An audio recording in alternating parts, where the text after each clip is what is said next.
Hemos traído esta noche una partida, específicamente dos diagramas acerca del estudio de cómo jugar con peón dama aislado.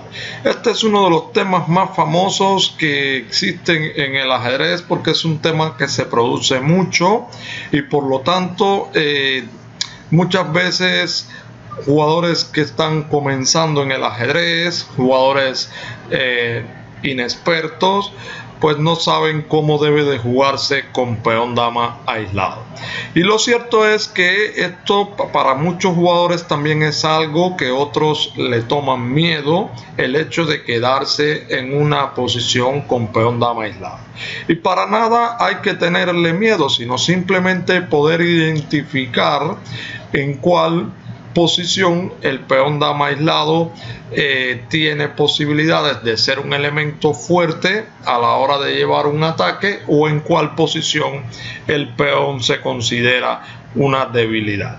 Y obviamente para eso pues nos damos cuenta que existen diferentes planes por ambos bandos, es decir, por el bando que tiene el peón aislado y por el bando que no tiene el peón aislado. En este caso aquí, esta posición, que es una partida famosa jugada por el primer campeón mundial Wilhelm Steiner contra Van der Leeuwen, podemos ver que si le correspondiera jugar a las negras jugarían aquí rey F7 y torre H E8, llevando a cabo el enroque artificial, ya que no es el enroque por vías clásicas normales que se conocen como enroque corto o enroque largo, puesto que a las negras no les es posible realizar el enroque en este momento, ya que el alfil de E7 estaría en el aire. Pero para yo poder descifrar cuál es la jugada que debo de realizar en una posición, si yo pusiera ahora a algunos de ustedes esta posición como un test de partida, preguntaría qué jugada harían ustedes aquí. Y quizás los más avanzados puedan encontrar el movimiento correcto, y los menos avanzados pues harían cualquier otra jugada que no tiene nada que ver con el movimiento correcto.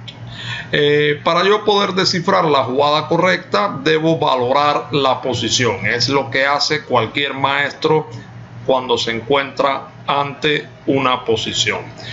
Y para eso hay varios elementos que se tienen en cuenta. Uno de ellos es la seguridad del rey, que en este caso las blancas tienen ventaja porque su rey está enrocado y el rey negro aún está sin enrocar y atado a la defensa del alfil de E7. Pero en posiciones donde ambos reyes están enrocados, entonces habría que ver cuál de los dos reyes está más seguro, y esto pues nos daríamos cuenta teniendo en cuenta la estructura de peones que tienen ambos reyes en el flanco donde se encuentren. Otro aspecto fundamental es la disposición de las piezas. Vemos aquí que las blancas tienen ventaja porque tienen piezas en la columna E, en la cual ejercen mucha presión sobre la clavada del alfil de E7, y además de eso las negras pues aún no han completado su desarrollo y tienen el problema de no haber enrocado hacia ninguno de los dos flancos todavía. El rey en el centro del tablero es un elemento que se castiga en muchas posiciones de ajedrez. Y por otra parte, el tercer aspecto que pudiéramos analizar aquí es la estructura de peones, que hablamos de peón dama aislado. Es muy interesante poder operacionalizar qué cosa es un peón dama aislado. Es aquel peón que se encuentra situado en la columna de la dama y que se encuentra solo, es decir, que no se encuentra apoyado por más ningún otro peón. Estos conocimientos son muy importantes en el medio juego de ajedrez, porque existen diferentes tipos de peones que reciben diferentes nombres, y de acuerdo a todos esos tipos de peones que reciben diferentes nombres, pues es el plan que debe seguir uno de los bandos que no tenga esa debilidad. Es decir, es el plan que debe seguir el bando que tenga cualquier tipo de peón que exista, ya sea peón colgante, peón aislado, peón retrasado, peones doblados, etc. Y lo otro muy importante acá es el tiempo, y no me estoy refiriendo precisamente al tiempo del reloj, sino al tiempo de quien le corresponde jugar en la posición. Y es por eso, sin más preámbulo, pasamos al diagrama y vemos la jugada que realizó Steiney aquí. Esta es una partida muy famosa, no solo porque la jugara Steiney, que fuera el primer campeón mundial, sino porque es una de las primeras partidas que da inicio al estudio del peón dama aislado. Cualquier maestro que usted le pregunte qué cultura usted tiene general sobre posiciones de peón dama aislado, pues debe conocer esta posición de Steiney van der Leeuwen. Y en estas posiciones, cuando no hay bloqueo, el método que utilizan las blancas obviamente es el avance del peón dama aislado. Después de haber jugado D5, podemos ver aquí que el negro no puede tomar de dama en D5 por el tema de la clavada, que estaríamos dando mate en E7. Y aquí las negras juegan C por D5 en este momento, a lo que las blancas continúan con caballo D4. Y podemos ver aquí que después del movimiento caballo D4, un nuevo concepto que podemos utilizar en muchas de estas posiciones cuando hablamos del estudio del peón dama aislado. Y es que una vez que el peón dama aislado avance, la casilla que queda en D4, es decir, la casilla que queda donde estaba ubicado el peón dama aislado, va a ser un punto fuerte para el bando que tenía el peón dama aislado. ¿Por qué? Porque va a ser un cuadro donde vamos a situar un caballo que en este momento ejerce una gran presión sobre la clavada de E7. Y para eso podemos ver el radio de acción del caballo en los cuadros F5, E6 y B5. La partida aquí continúa con rey F7. Las negras intentan desclavarse de la presión que el blanco ejercía en la columna E, y el blanco continúa con el movimiento caballo E6. Después de realizar esta jugada de caballo E6, las blancas están amenazando penetrar por la séptima fila, es decir, torre C7, en el cual existen o están ubicadas todas las piezas negras en esa segunda línea. Por lo tanto, evitando esto, las negras jugaron torre H C8 para evitar torre C7, a lo que las blancas continuaron acá con dama G4, una jugada muy fuerte en este momento, ya que se traza dos objetivos fundamentales después de ella.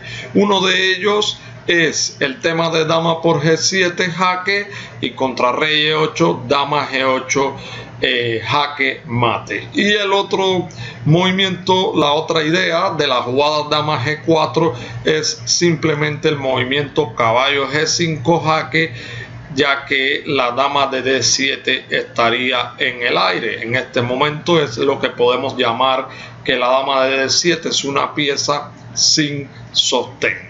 Por lo tanto, aquí el negro juega G6 en este momento, a lo que las blancas continúan con caballo G5 y el negro juega rey E8. Y esta posición, amigos míos, está en todos los diagramas de libros de combinaciones que usted pueda encontrar, como un puzzle o simplemente como un ejercicio de combinación que juegan blancas y ganan.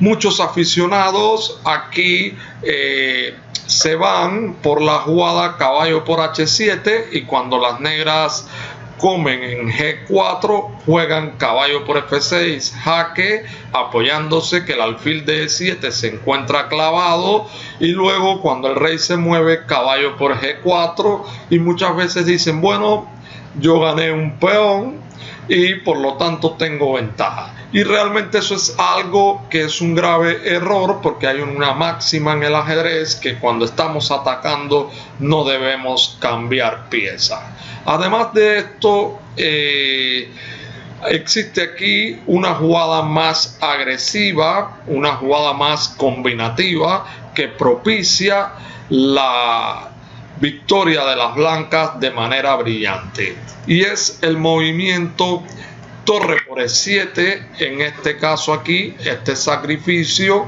debemos de tener en cuenta algo muy importante a la hora de sacrificar una pieza. Es otro consejo más que le doy a los que se están iniciando.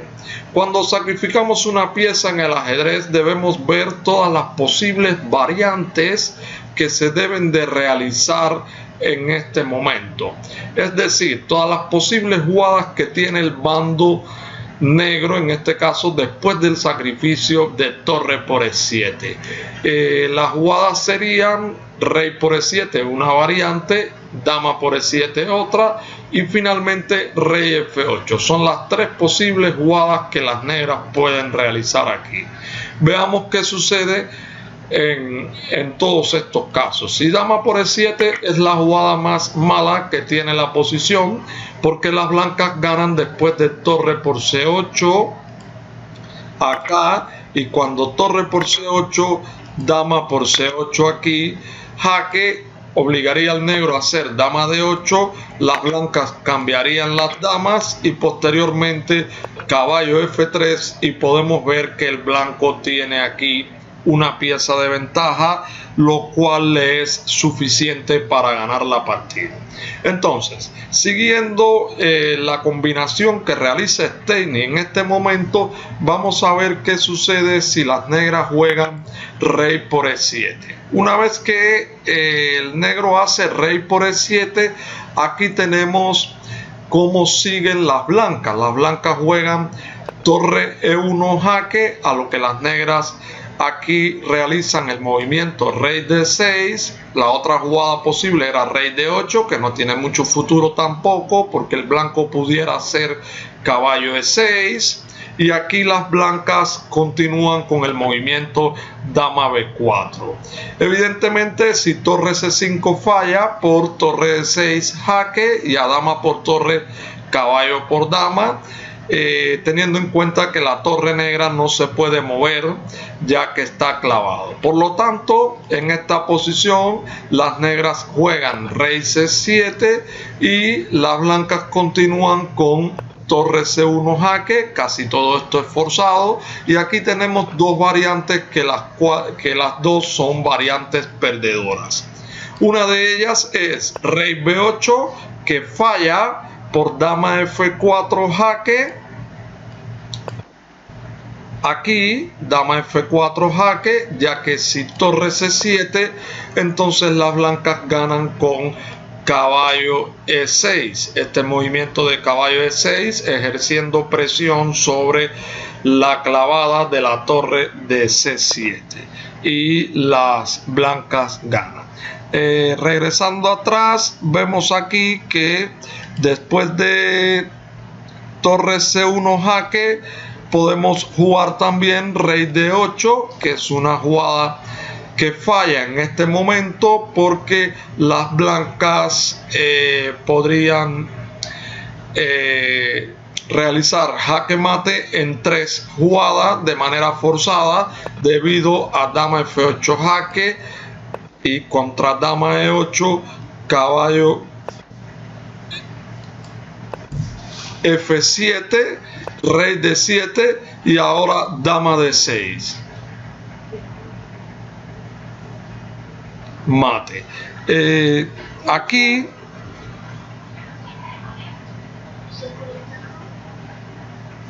dama D6 mate. Volvemos de nuevo al diagrama después de torre por E7 y vemos la idea de defensa que utiliza Van der Leeuwen aquí para tratar de defenderse en esta posición, que fue luego del movimiento rey F8 aquí en este momento. Este movimiento de rey F8 es basado en el principio de la defensa, de que en este momento Todas las piezas negras están en el aire, pero todas son piezas tabúes que no se pueden capturar por el tema de que el negro está amenazando torre por C1 jaque y sería mate, ya que no existe una casilla de escape para el rey blanco. En esta posición las blancas continúan con el movimiento torre F7 jaque, realizando movimientos forzados para poder alcanzar la victoria. Los movimientos forzados en ajedrez son los movimientos que nos obligan a jugar con la pieza que está siendo atacada. No solamente son los movimientos que atacan al rey, sino son movimientos que se hacen cuando una pieza menor ataca a una pieza mayor. Aquí, ahora, después de torre F7, las negras juegan rey G8 y las blancas continúan con torre G7 jaque. No es posible jugar rey F8 por caballo por H7 jaque y contra rey por G7, dama por D7 ganar. Ahora, en este momento, las negras juegan rey H8 y el blanco continúa con el movimiento de torre por H7 acá, jaque, y las negras hacen rey G8 y luego sigue con torre G7 jaque y ahora rey H8. Aquí ha ocurrido algo muy interesante, que ha sido la apertura de la columna torre rey, elemento muy importante a la hora de definir la partida en favor de las blancas. Las blancas juegan dama H4 y contra rey por G7, dama H7 jaque. A partir de ahora existe una serie de jugadas forzadas que conducen al mate.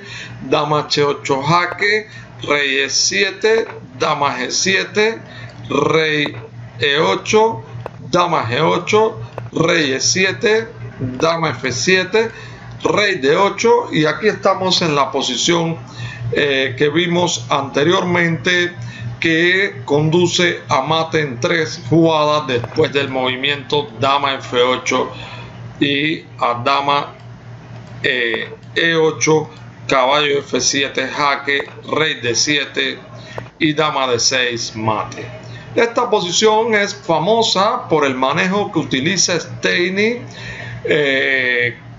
con el peón dama aislado, pero a la vez también es famosa por el hecho del remate táctico que se puede ver aquí, que ya les decía, está en todos los libros de táctica que usted pueda estudiar cómo juegan las blancas y ganan.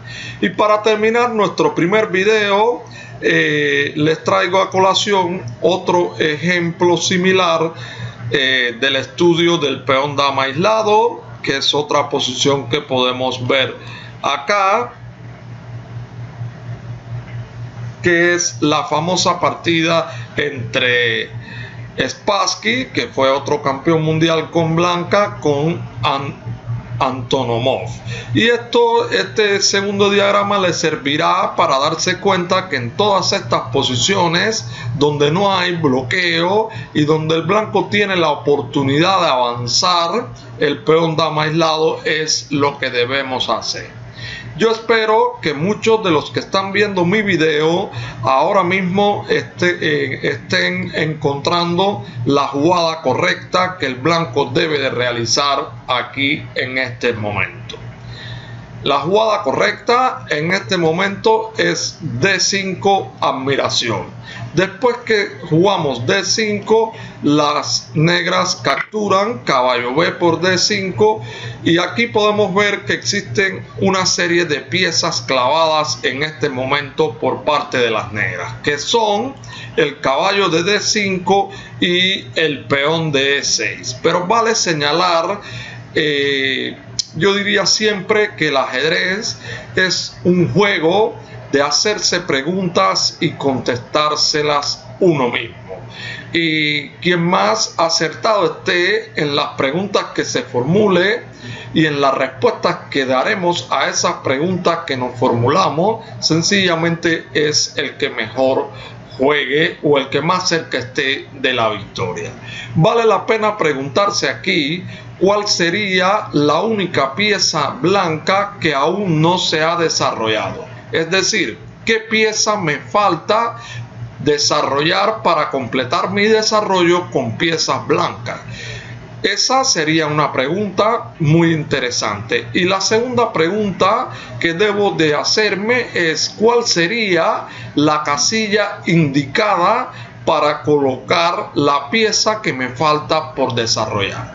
Y obviamente la jugada que debemos de hacer es alfil G5, jugada que trae consigo una nueva pieza clavada por parte de las negras en la diagonal G5 de 8 sobre el alfil. Y por otra parte existirían tres clavadas, la columna D, la diagonal del alfil de G5 a D8 y el peón de E6. En esta posición las negras continuaron con alfil E7 y después del movimiento alfil E7 las blancas continúan con alfil por F6 y ahora es única jugada por parte del negro tomar de peón G, que destruiría la estructura de peones, puesto que después de alfil por F6 no es posible jugar alfil por F6 porque las blancas ganarían una pieza después de caballo por D5,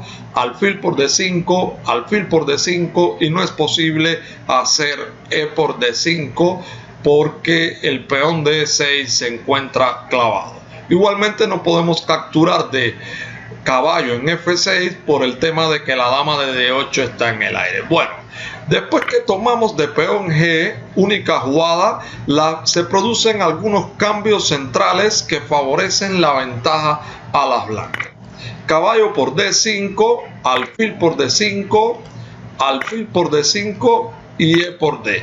Y nuevamente tenemos en esta posición más o menos muy parecida al diagrama anterior la posibilidad de ocupar con el caballo, es decir, con el bando que tenía el peón dama aislado, la casilla que está delante o la casilla donde estaba ubicado el peón dama aislado, que es la casilla D4. Sin más, las blancas juegan caballo D4 y nuevamente vemos el radio de acción del caballo ejerciendo presión sobre la clavada del alfil de E7. Evidentemente no es posible jugar con negras ahora en roque corto porque las blancas ganarían material después de caballo C6, un ataque doble hacia la dama de D8 y al alfil de E7 que terminaría ganando material. Y aquí las negras realizan el movimiento rey F8, las blancas continúan su ataque con caballo F5 intentando buscar alguna red de mate, sobre todo sobre las debilitadas casillas negras del flanco del rey. Las negras juegan H5 acá, buscando alguna vía de escape para su rey, y aquí nos encontramos, como decía Capablanca, lo que él le llamaba petit combination, que en francés no es más que pequeñas combinaciones, y podemos decir que juegan las blancas y ganan en esta posición. Los dejo un segundo para que intenten de resolver la jugada correcta. Bueno, espero que la hayan encontrado y espero que su jugada haya sido torre por D5, admiración, ya que después de torre por D5, dama por D5, el blanco juega dama por E7 jaque y a rey G8 dama por F6, y en esta posición las negras abandonan ya que no es posible detener la doble amenaza blanca de dama G7 mate y por otra parte caballo E7 jaque ganando la dama de D5. Espero, si le ha gustado mi video, espero que así haya sido.